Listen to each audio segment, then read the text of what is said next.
Ciao à tutti, salut à tous, bon retour sur le canal de Cédric à la fin du Media Day de l'Inter qui ouvre la semaine donc de cette finale de la Ligue des Champions. Rapide résumé de cette journée en partant de la fin et donc de l'entraînement qui était ouvert aux médias pour 1 heure et tous les joueurs sont bel et bien présents.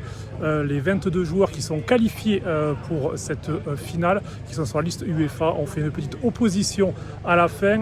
Il n'y a pas de quoi retenir quelque chose au niveau des joueurs alignés, puisqu'il y avait bien un mix entre les probables titulaires et les remplaçants.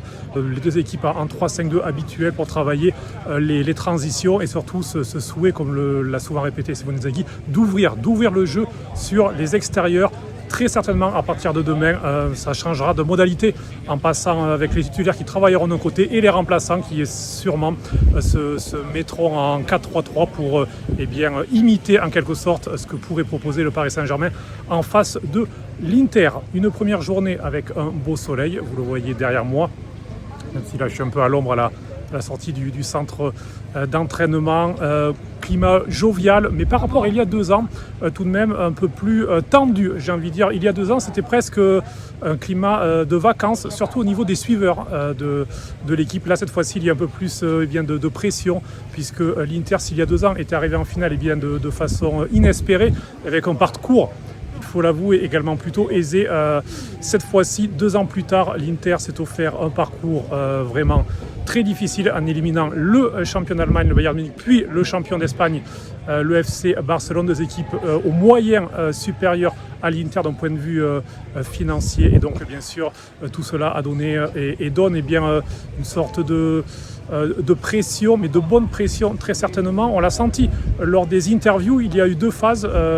La première avec Beppe Marotta qui a parlé, le président, puis Simone Inzaghi et puis Darmian et Marcus Thuram, et puis ensuite il y a une zone mixte avec un petit peu tous les joueurs qui papillonnaient d'un média à l'autre. Lavorato tutti l'anno per arrivare a questo momento, quindi c'è tante motivazioni e sono anche orgoglioso per arrivare qua. Adesso è un momento per vincere. Sì, ho giocato anche contro lui quando lui ha giocato a Napoli, però un giocatore speciale, tecnicamente forte, quindi in tanti di aver vissuto tantissimi successi con finali vinti di Coppa, di Supercoppa, il campionato vinto l'anno scorso, ma anche con l'esperienza di aver giocato già una finale a dicembre. Que retenir de cette conférence de presse également?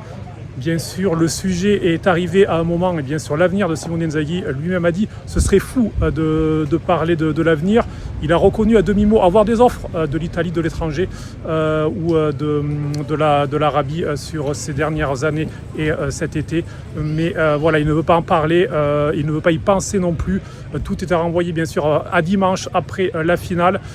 Ma io posso solo dire che la mia società fortunatamente mi conosce bene, voi magari mi conoscete un po' meno bene, è la stessa cosa di tutti gli anni che ero la Lazio, che sono all'Inter, ci sono richieste fortunatamente dall'Italia, dall'estero, dall'Arabia, però io penso che sarebbe in questo momento folle pensare a quello. Come ha detto il Presidente che è qua davanti, prima della partita di Como, ma anche precedentemente con me, perché abbiamo un grandissimo rapporto con Ausilio, Bacin, Zanetti, tutti quanti, con tutti i rappresentanti di Octree, che il giorno dopo della partita o il successivo giorno ci siederemo, parleremo come abbiamo sempre fatto questi anni, con un unico obiettivo che è il bene dell'Inter. Quindi se ci saranno tutte le componenti, i presupposti, andremo avanti comme abbiamo sempre fatto in armonia questi anni. Pas mal de discours positifs tout de même pour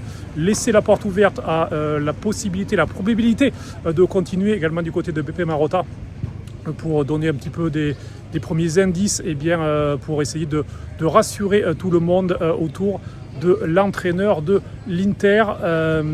Voilà donc pour ce petit résumé de cette journée. L'Inter qui va continuer à s'entraîner bien sûr ce mardi, ce mercredi et ce jeudi ici même à Piano Gentile.